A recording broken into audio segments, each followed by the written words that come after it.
kružnom četkicom za blendanje postavljam prvo senku na donji deo oka i ono što mi ostane probam da izdefinišem sam ugao. Tu idem sa minimalno boje na četkici. Moj model gleda na dole jer će tako njoj biti prijatnije za njeno osetljivo oko, a vaš može i da žmuri. Ono što je bitno je da izdefinišemo sam ugao oka i isto to ponovimo i na drugoj strani. Vraćam se na bazu sa početka i definišem sam pokretni deo kapka.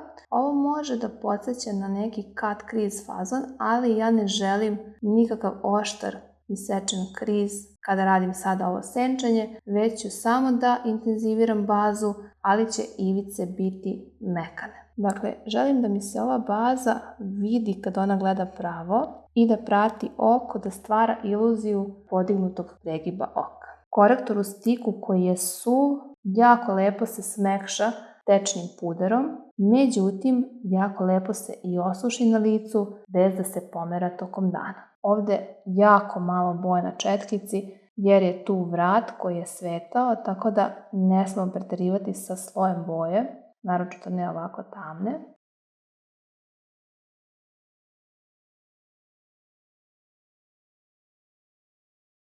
Sve o Online akademiji šminkanja i ovoj tehnici saznaj na linku ispod ovog videa.